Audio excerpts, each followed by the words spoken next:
Continuando con el tema y tratando de dar seguimiento a lo que hemos estado hablando en el sector de los servicios financieros y sus generalidades económicas, y después de haber hablado del objeto y la estructura del sector financiero, pasamos a hablar de las fases macroeconómicas, de los factores macroeconómicos que inciden en la rentabilidad de las inversiones. Anteriormente habíamos hablado de que la función del gobierno involucraba la política fiscal y la política monetaria, y que ahora la íbamos a aclarar mayormente. Igualmente debemos entender que aparte de la función del gobierno, o parte de la función del gobierno, está en los bancos centrales. Entonces vamos a enfocarnos a entender qué es la política fiscal. Esta política fiscal debe de entenderse como la funcionalidad del Estado o la mentalidad del Estado para controlar el gasto y controlar el ingreso.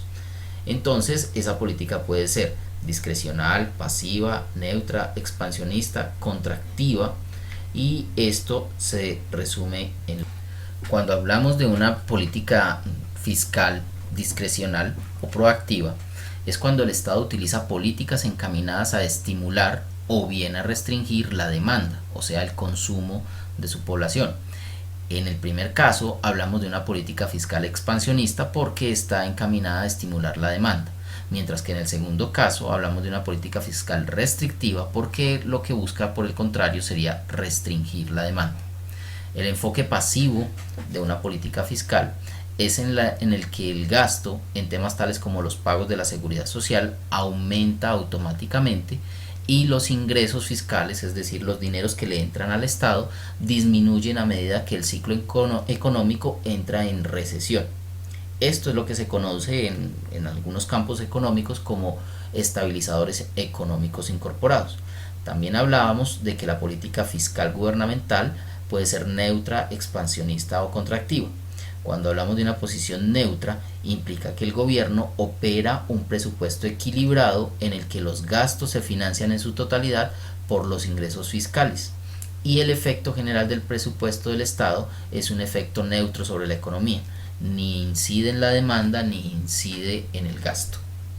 Una posición expansionista requiere, por el contrario, de un incremento en el gasto público para estimular la actividad económica.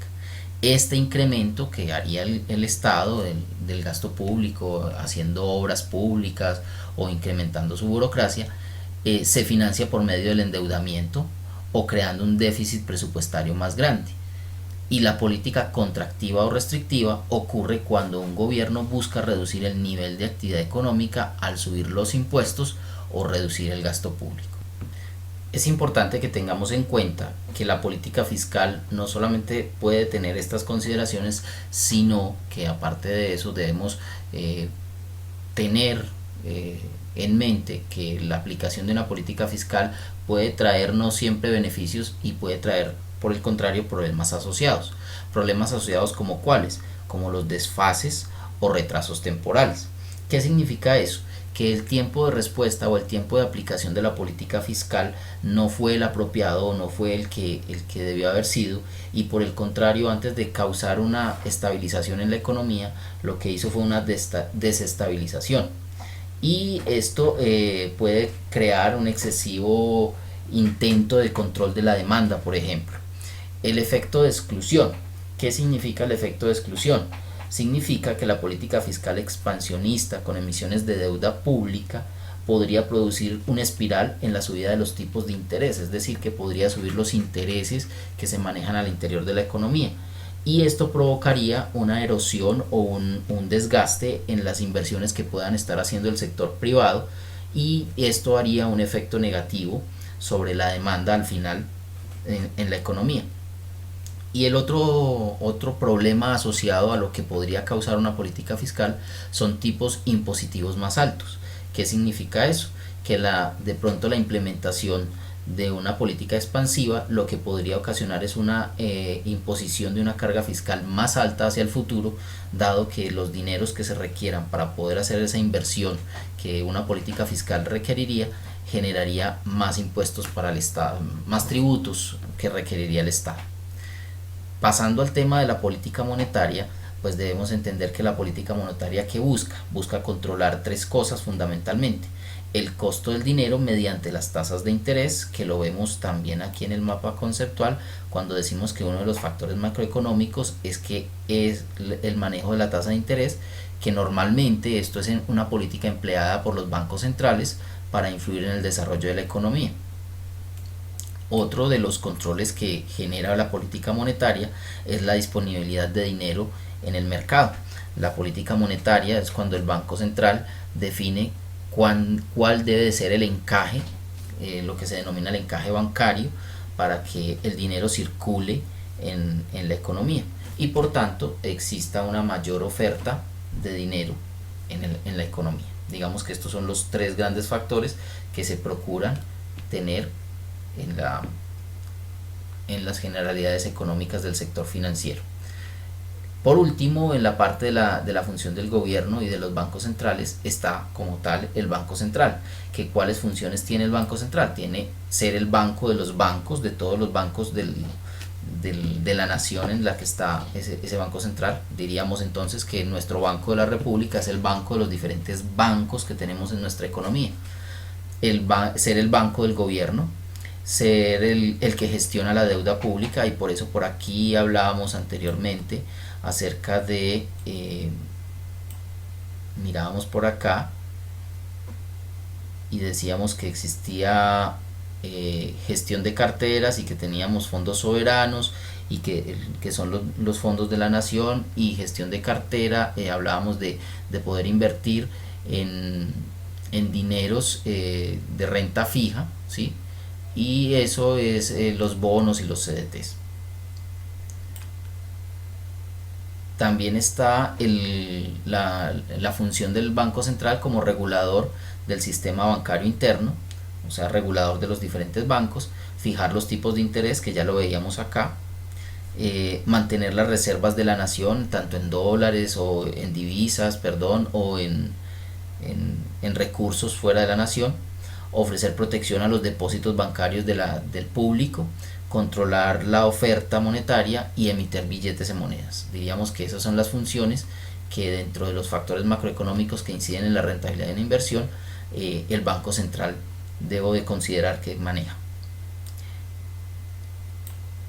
En este punto de hablar de los factores macroeconómicos que inciden en la rentabilidad de las inversiones, es importante tener en cuenta o tener una definición muy clara de qué es la oferta monetaria. Entonces, la oferta monetaria debemos darle dos definiciones básicas. En un sentido estricto sería el dinero circulante, y en un sentido más amplio sería el dinero circulante más los dineros depositados en los bancos a la vista, cuentas de ahorro, en algunos casos inversiones de corto plazo como los CDTs. Eso sería lo que definiríamos en una economía como el dinero.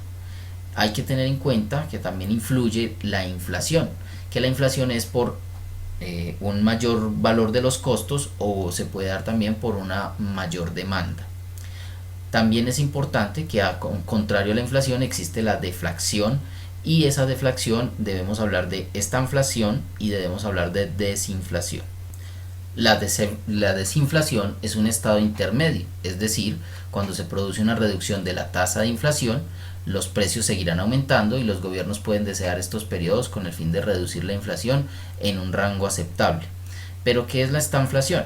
Existe cuando la inflación se combina con un lento o negativo crecimiento económico causado por el aumento del desempleo y la posible recesión.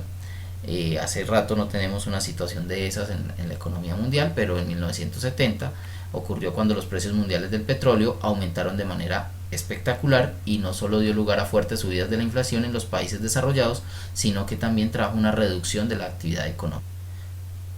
Por último, es importante tener en cuenta otros indicadores macroeconómicos, como son la balanza de pagos, y esa balanza de pagos debemos entender que tiene la cuenta corriente, que es la cuenta que maneja el tema de las importaciones y las exportaciones, y que de eso debemos dividirlo en dos, bien sea los bienes visibles, podríamos decir que son los bienes tangibles, y los bienes invisibles, que podríamos decir que son los servicios. Al igual debemos hablar de las cuentas de capital, y las cuentas de capital debemos entenderla como la que registra las transacciones del capital internacional relacionadas con la inversión en negocios como el inmobiliario, como los bonos y las acciones. Esto incluye las transacciones relacionadas con la propiedad de activos fijos y la compra y venta de activos de inversión domésticos y extranjeros. Estamos hablando de acciones, divisas. Se suelen dividir en categorías tales como la inversión extranjera directa, cuando una empresa extranjera adquiere una planta nueva o un negocio en activos, inversiones de cartera que incluyen la contratación de acciones y bonos, y otras inversiones que comprenden transacciones en divisas y depósitos bancarios. Por último, otros factores que debemos considerar es el tipo de cambio, que es el precio de una moneda frente a otra, y indicadores claves o económicos clave como cuáles, como el Producto Interno Bruto, que es la producción del país, el índice de precios al consumidor, que nos genera el índice de inflación, y los indicadores adelantados y los indicadores retrasados o coincidentes. ¿Qué es eso? Los indicadores económicos adelantados son los que cambian antes de que lo haga la economía por sí misma. Un ejemplo es el mercado de valores, que subirá o bajará con anticipación al hecho de que la economía entre o salga en recesión. Entonces ahí es cuando encontramos que el indicador de la bolsa de valores puede haber subido o bajado sin necesidad de depender de lo que pasa en la economía. Un indicador económico retrasado, por el contrario, es el que no cambia hasta después de que lo haya hecho la economía, como pasa con la tasa de desempleo. Y un indicador económico coincidente es aquel que simplemente se mueve al mismo ritmo de la economía, como por ejemplo la inflación. Ok, a partir de todo lo que hemos hablado, hemos podido comprender cuáles son los factores o las consideraciones más importantes que hay que tener en cuenta sobre el sector de los servicios financieros y las generalidades económicas. Les invito para que en el transcurso de un tiempo prudencial, hemos establecido 2 horas, usted pueda desarrollar el taller que encuentra en el Prezi al lado de este mapa conceptual. Muchas gracias por su atención.